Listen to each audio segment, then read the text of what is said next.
අද අන්තිම කතාව මට ලැබෙනකොට මේ වේදිකාවේ දැවැන්ත දැනුවත් කිරීම විශා දැවැන්ත කතික මහත්තුරු කතාවෙන් පස්සේ තමයි මට අද මේ කතාව හම්බෙන්නේ.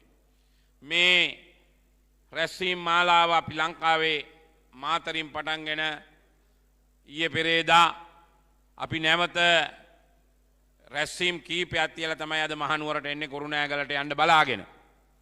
ඉතින් මේ වෙලාවේ මේ හැම රැස්වීමකම අන්තිම කතාව තමයි මට ලැබෙන්නේ. මම හිතනවා අන්තිම කතාව මට ලැබෙන එක හොඳයි කියලා. මොකද මේ රැස්වීමේ දැවැන්ත දැනුවත් කිරීම කීපයක් අද මේ රැස්වීම වල සිද්ධ වෙච්ච හින්දා. මුලින්ම කියන්න ඕන මේ රැස්වීමේදී අනුර කුමාර දිසානායක මහත්තයාගේ වීඩියෝ පටියක් දැක්කම මම සාමාන්‍යයෙන් ඕවා බලනවා අඩුයි මං අද බැලුවා දැක්කා හොඳට. අනුර කුමාර ජනාධිපතිතුමා කිව්වා අර සුනිල් හඳුන් ඇති බහින V8 එක මම ඇමති කාලේ පැදපු V8 එක. මට තමයි ওই V8 එක තිබ්බේ කම්කරු කර්මාන්ත ඇමති කාලේ. ඒ V8 එකේ තමයි සුනිල් හඳුන් ඇති බෑලා ගියේ පොළොන්නරුවට. ජනාධිපතිතුමා හැබැයි ජනාධිපතිවරණයට කලින් නම් කිව්වේ අපි ඕවගේ පස්ස තියන්නේ නැහැ කියලා. දැන් ජනාධිපතිතුමා ඕවට පස්ස තියන්නේ නැහැ. අලුත් ඒවට ඉස්සරහා තියෙනවා. ජනාධිපතිතුමා පොහේ පරණ වාහන වලට පස්ස තියන්නේ නැහැ දැන් තියන්නේ අලුත් ඒවට ඉස්සරහා තියෙනවා. මම මේ වෙලාවේදී කියන්න ඕන මට හොඳ කතාවක් මතක් වුණා අපේ හාමුදුරනේ මිත්‍රවරුනි මහනුවර කිව්වම තුම්පණය ගැන අපිට මතක් වෙනවා.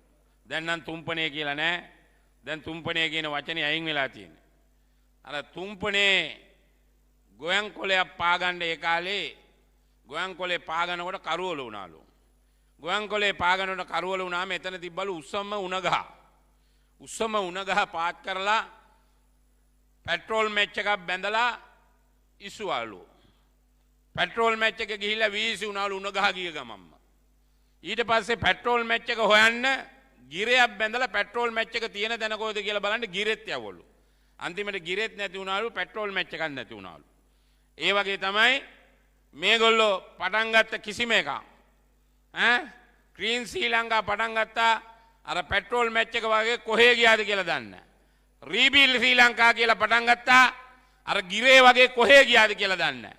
ඒ වගේම රිලව් සමීක්ෂණයක් කරා රිලව් ඇල්ලුවා රිලව් සමීක්ෂණය කරලා රිලව් ගැන මොනවද කරේ මොනවද උනේ කියලා සමීක්ෂණයට මිලියන 6ක් 7ක් වියදම් කරා විතරයි.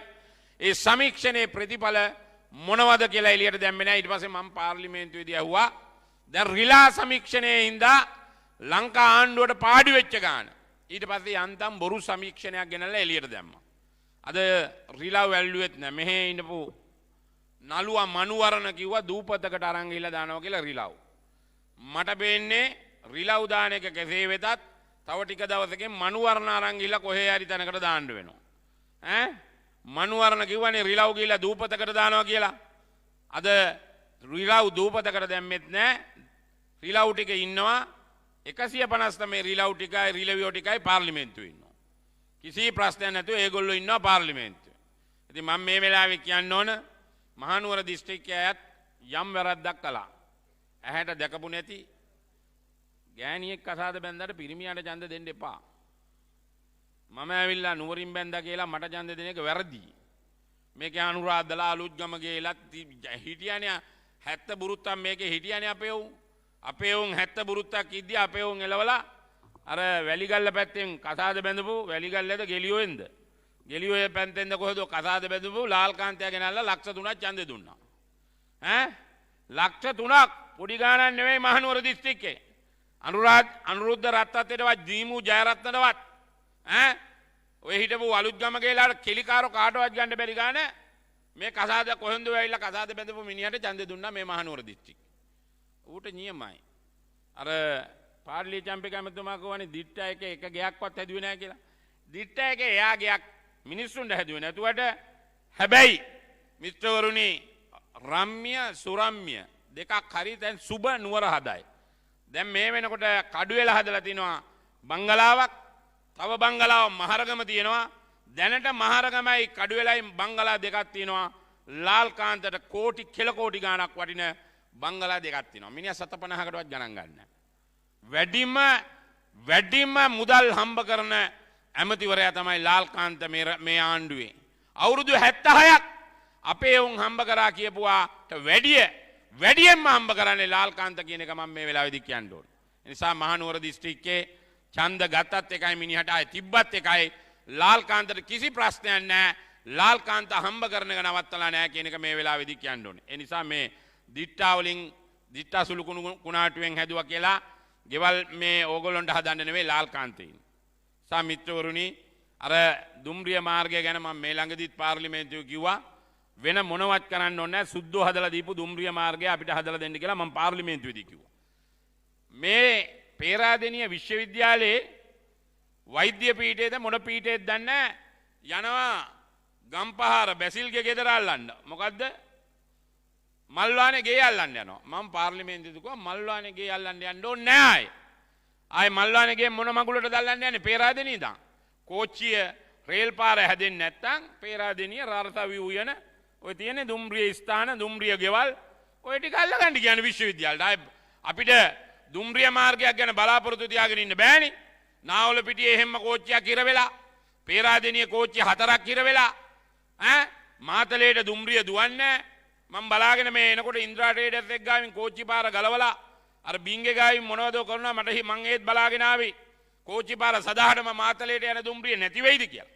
ඒ නිසා මේ රටේ දුම්රිය මාර්ගයක් හදාගන්න බැරි ආණ්ඩුවක් මේක. හැබැයි මෙතන හිටපු මැති ඇමතිවරුන්ගේ කතාවලදී කිව්වා මේ ආණ්ඩුව මොනවද කරේ කියලා. ආණ්ඩුව වැඩක් කරා. ලොකු වැඩ දෙකක් කරා. කරේ නෑ කියලා කවුරුත් කියන්නේ නෑ. මං නම් කියන්නේ නෑ කරේ නෑ කියලා. මොකද්ද කරේ නැති? ආණ්ඩුව කළා පිටකොටුවේ බස් ස්ටෑන්ඩ් එකේ හුණු ගෑවා. පිටකොටුවේ බස් ස්ටෑන්ඩ් එකේ තින්ත ටිකක් ගෑවා. මරදානේ දුම්රිය පොලේ තින්ත ටිකක් ගෑවා. ඔන්න ඕක තමයි වැඩ ආණ්ඩුව කරලා තියෙන වැඩ. ඒ නිසා මේ ආණ්ඩුව වැඩ දන්නේ නැති වැඩ බැරි ආණ්ඩුවක්. අපි පාර්ලිමේන්තුවට ආවම අපිට තියෙන ප්‍රශ්න ඔක්කොම අපි අරගෙන ලස්සනට ගොනු කරලා අපි ඒගොල්ලන්ට ඉදිරිපත් කරනවා. අපිට මේ ආණ්ඩුව එලවන්න අමාරුවක් නැහැ. මොකද අමාරුව තිබ්බත් අපිට එලවන්න බෑ. ඒකට හේතුව 159ක් ගල් පිළිම වගේ ගෙනල්ලා වාඩි කරලා තියෙනවා. ඉස්සරහින් ඉන්නවා 125ක් පිටිපස්සෙන් තව 40ක් විතර ඉන්නවා. එතකොට අපි විපක්ෂයේ ඉන්නේ මැද පොඩි ටිකක තමයි අපි ඉන්නේ. එතකොට මේ ආණ්ඩුවේ 159ක් එව්වේ කොහමද? අපේ සමහර අයගේ ප්‍රශ්නත් අපිට තිබ්බා පඩලි චම්පික ඇමතුමා. වජිරා ඇමතුමා. ගාල්ලේ අපිට 200යි අඩුනේ ජී.එල්. පීරිස් මැතිතුමා. ගාල්ලේ එක සීට් එකක් මේගොල්ලෝගෙන් ගන්න තිබ්බා අපේ සමහර අය ගිය සැරේ ඡන්දෙ ඉල්ලුවේ නැහැ. මාතර අපිට ඡන්ද 200යි අඩුනේ සීට් එකකට. ඒකත් අපේ සමහර අය කකුලක් පස්සට ගත්තා. ඒ වගේම කොළඹ අපිට ඕක වුණා. ගම්පහ අපිට ඕක වුණා. අනුරාධපුරේ අපිට ඕක වුණා. මාතලේ අපිට ඕක වුණා. හැම දිස්ත්‍රික්ක 20ක විතර අපිට මේ සීට් ගාන අඩු කරගන්න බැරුණේ අපේ මිනිස්සු අඩියක් පස්සට අරන් ඡන්දෙ ඉල්ලුවේ නැහැ මුන්ට බයේ පැත්තකට වෙච්ච හින්දා. රත්නපුරේ අපිට ඒක වුණා. හැම දිස්ත්‍රික්කෙම අපිට සීට් 20ක් විතර නැති වුණා මේ වැඩේ හින්දා. ඒ වෙලාවේ අපේ මිනිස්සු හරියට මොලේ කල්පනා කරලා ඡන්දෙ ඉල්ලලා තිබ්බනම් මේගොල්ලන්ට 159ක් එන්නේ නැහැ. එහෙනම් 120ට වැඩිය මේගොල්ලන්ට ආසන මේ පාර්ලිමේන්තුවේ ලබා ගන්න වෙන්නේ නැහැ. අපේ අයගේ නොසලිකමත්කම සහ අපේ අයගේ තිබ්බ මේ ආණ්ඩුවට තිබ්බ බය හින්දා තමයි ඒ වෙලාවේ 159ක් සීට් ගාන ගියේ. හැබැයි අද 120 තිබ්බනම් මේ වෙනකොටම මේ ආණ්ඩුව ගෙදර ගිහිල්ලා කියන එක මම මේ වෙලාවේදී කියන්න ඕනේ මිත්‍රවරුනි. 120ට අඩු කරලා තිබ්බනම් අපිට ගෙදර යවන්න තිබ්බා ඊටාත්ම කෙටි කාලෙක. කලකිරීම තියෙනවා. මහනුවර දිස්ත්‍රික්කයේ කීප දෙනෙක් ඉන්නවා මේ ආණ්ඩුවේ මටක පෞද්ගලිකව කියනවා. කලකිරීම ඕන තරම් ඇති වෙලා තියෙනවා. නමුත් මේ මිනිස්සු කලකිරීම ඇති වුණාට මේ ආණ්ඩුවේ තියෙන භයානකකම නැත්තම් මැර බලය නැත්තම් පැලවත්තෙන් ගෙනල්ලා ඒ මිනිසුන්ට කරන තර්ජනය හින්දා තමයි මේ ආණ්ඩුවේ මේ 159ක් මේ ආණ්ඩුවේ වාඩි වෙලා ඉන්නේ. උන්ගේ පඩිය දෙන්න ප්‍රාදේශ සභා මන්ත්‍රීගේ පඩිය දෙන්නේ නැහැ. පාර්ලිමේන්තු මන්ත්‍රීගේ පඩිය දෙන්නේ නැහැ. කාර්ය මණ්ඩල පඩිය දෙන්නේ නැහැ. රියදුරුන්ගේ පඩිය දෙන්නේ නැහැ. මේවා බලෙන් ඔක්කොම ගඟ හරවනවා වගේ පැලවත්තට කෝටි ගණන් බිලියන ගණන් මුදල් හරවන වැඩ පිළිවෙලක් තමයි මිත්‍රවරුනි තියෙන්නේ. ඒ නිසා මේ යන භයානකකම මේ රටේ ජනතාවට දැනෙන්න පටන්ගෙන නැහැ තවම. තව පටන් ගත්ත නැහැ අර පාටලි චම්පික ඇමතුමා කිව්වා වගේ මේගොල්ලෝ මේක මෙතනින් නෙවෙයි නතර කරන්නේ. අද බලන්නකො ලස්සනට වැඩේ කරනවානේ. මැයි පළවෙනිදා ගිහිල්ලා නුවරඑළියදී කිව්වා එක තැන්වලදී කිව්වා අහවලා හිරේ දානවා කියලා. හරියටම මැයි පළවෙනිදා ජනාධිපතිවරයා ගිහින් කිව්වා 25 වෙනිදා අපි එක්කෙනෙකුට තීන්දුව දෙනවා කියලා. හරියටම 25 වෙනිදා තීන්දුව දෙන්න තිබ්බ දවසේ කල් දාලා 9 වෙනිදා තීන්දුව දුන්නා. හරියට මැතිවරණ හරියට අනුර කුමාර තමයි දැන් නඩු තීන්දුව ලියන්නේ. අනුර කුමාර නඩු තීන්දුව ලියන විදියට සමහර තීන්දුව අපිට අද පෙනී පේනවා. ඒගොල්ලෝ බලන්නේ අපේ කටවහලා අපි හිරගෙවල් වල දාලා අපිව නැති කරලා අපේ කතාව කටවහලා අපිව බය කරලා මේ රටේ පාලනය දිගටම ගෙනියන්න පුළුවන් වෙයි කියලා. එහෙම ගෙනියන්න බෑ මිත්‍රවරුනි. එහෙම ගෙනියනවා නම් ගෝඨාභය කාලේ අපි 151ක් පාර්ලිමේන්තුවේ හිටියා. අපිත් හිතාගෙන හිටියා 151ක් ඉන්නවා අපේ ආණ්ඩුව වැටෙන්නේ නැති වෙයි කියලා. හැබැයි ඒ ආණ්ඩුව වැටෙන්න එච්චර වෙලාවක් ගියේ නෑ. ගෙවල් ගිනි තියලා මිනිස්සු පාරේ මරලා යන්නේනමන් නැති කරලා තමයි අපේ ආණ්ඩුව එදා වැට්ටුවේ. ඒ නිසා තමයි අපි රනිල් වික්‍රමසිංහ මහත්තයා එදා ගෙනල්ලා මේ රට බාර දුන්නේ. නිසා මේ යන විදිය ඊටාත්ම හොඳ තත්ත්වයකින් නෙවෙයි මේ රටේ යන ගමන යන්නේ. අපි ඒකට විරුද්ධව අපි සියලු දෙනා එකතු වෙන්න ඕන, නැගිටින්න ඕන. අර මෙතුමා කිව්වා වගේ ගම්පලට ගෙලියෝයට පේරාදෙනියට වෙච්ච දේ කොත්මලේ රෑ මම පාර්ලිමේන්තුවේදී 27 වෙනිදා කිව්වා. දිට්ටා සුලිකුණාටිය එන වෙලාවේ පාර්ලිමේන්තුවේ පළවෙනියට 27 වෙනිදා කිව්වා මම මෙහෙම දෙයක් සිද්ධ වෙනවා. දැන් මේකට ගන්න පුළුවන් වැඩපිළිවෙල ඔක්කොම ගන්න කියන එක මම 27 වෙනිදා කිව්වා පාර්ලිමේන්තුවේ. එදා අනුර කුමාර පාර්ලිමේන්තුවට ආවා. ඇවිල්ලා අපිටත් එන්න කිව්වා පාර්ලිමේන්තුවට. මමයි අනුරාධයි ඒ වෙලාවේ අපි ගියා පාර්ලිමේන්තුවේ කාමර අංක 1ට. ගිහිල්ලා ඉවරලා එදා කිව්වා අපිට අපි මෙන්න මෙහෙම ප්‍රශ්නයක් වෙන්න හදනවා. මේක වහාම නතර කරගන්න කියලා කිව්වට ඇහුවේ නැති එකේ ප්‍රතිඵලය තමයි ගම්පල ගෙලියෝය පේරාදෙනිය ආවට තිබ්බ සියලුම. ඒ විතරක් නෙවෙයි ඉතිහාසයේ කවදාක්වත් මයංගන බුද බිමට මයංගනේට කවදාක්වත් වතුර ගැලුවේ නැහැ අපේ ඉතිහාසයේ. මයංගන රෝවල උසාවිය මයංගන පුද බිමට නැති ගම් වතුර ගැලුවේ අර වික්ටෝරියා එක අරපු හින්දා ඒ පැත්තෙන් ඇරලා ඉවර වෙලා පිරිලා ඉතිරිලා ගියා. මේවා හිතාමතා කරපු දේවල්. මේවට වග කියන්න ඕන. මේවට අන්නම් මිනි මැරුන් චෝදනාවලට මේ ආණ්ඩුව වග කියන්න ඕන. වගකීම් බාර ගන්න ඕන. දිට්ටා සුළුකුණාටුවෙන් වෙච්ච රටේ වෙච්ච විපත් වලට. ඉතින් ඒ වගේ එල්ලි පණ අපිට හම්බ කරනවා මැති අමුතුරු හොරකම් කරනවා. ඒවා අවුරුදු 70 ගාණක් මේ රටේ හිටපු දේශපාලන පක්ෂවල අය නොකරපු දේවල් කරනවා. ජනතාව බලාපොරොත්තු වෙච්ච දෙයක් කිසි දෙයක් ලැබෙන්නේ නැහැ. මේ සැරේ මොකද්ද? උපාධිධාරී ගුරුපත් වීම විභාගෙ තිබ්බා. සංවර්ධන නිලධාරීන්ට දුන්නා එක ප්‍රශ්න පත්‍රයක්. උපාධිධාරීන්ට දුන්නා තව ප්‍රශ්න පත්‍රයක්. සංවර්ධන නිලධාරීන්ට දීපු ප්‍රශ්න පත්‍රය නෙවෙයි උපාධිධාරීන්ට දුන්නේ. මම පාර්ලිමේන්තුවේ ඇහුවා මොකද්ද මේ උපාධිධාරියට එක ප්‍රශ්න පත්‍රයක් සංවර්ධන නිලධාරියට තව ප්‍රශ්න පත්‍රයක් කියලා. ඉතින් ඒක නිසා කිසිම වැඩපිළිවෙලක් නැති කිසිම මොලයක් නැති වැඩපිළිවෙලක් නැති දේවල් තමයි මේ ආණ්ඩුව මේ වෙනකම් කරගෙන යන්නේ. දැන් සංවර්ධන නිලධාරී ටික ගන්නවා හෙට අනිද්දා ඒගොල්ලන්ට හිතවත් අය. හැම තැනම ඒගොල්ලන්ට හිතවත් අය පුරවනවා. විදේශ සේවායකට හිතවත් අය දානවා. ඒ වගේම රජයේ ආයතන වලට ඒගොල්ලන්ට හිතවත් අය දානවා.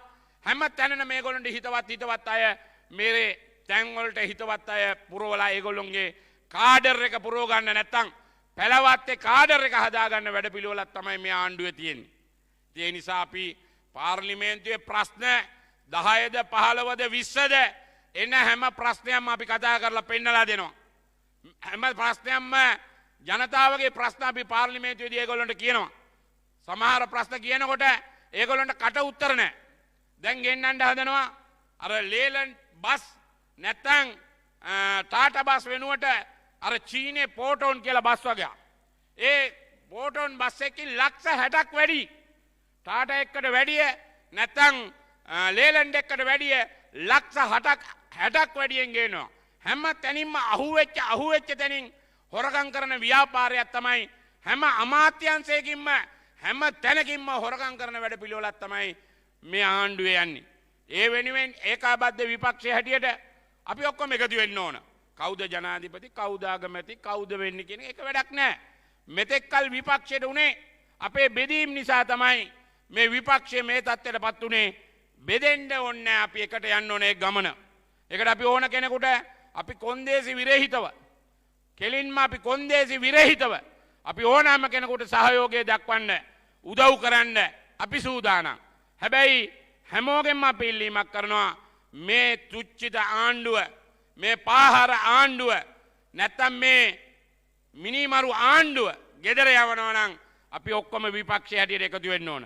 ඒ වැඩපිළිවෙල තමයි අද මෙතන එක්සත් ජාතික පක්ෂය, ඒ වගේම පාඩලි ජයම්පික ඇමතුමාගේ පක්ෂය, අපේ පක්ෂ, තවත් පක්ෂ, පොහොට්ටුව, හිටපු අය නැති අය හැමෝම අපි එකතු වෙලා ඉන්නේ මේ වැඩේ එකට ඉඳගෙන කරලා අපි මේ රටේ මේ ආණ්ඩුව ගෙනියන අද ජනතාව විරෝධී ජනතාවට එරෙහිව ජනතාවට බොරු කියලා ජනතාව රවට්ටලා ජනතාවගේ ඡන්ද මංකොල්ල කාපු නැත්නම් ජනතාවගේ ඡන්ද මංකොල්ලේ උදුරගත්ත ජනතාව ගෙදර යවන ආණ්ඩුව ගෙදර යවන්න ජනතාවට සහයෝගය දෙනවා නම් අපි ඔක්කොම එකතු වෙන්න ඕන නායකයෝ හැටියට.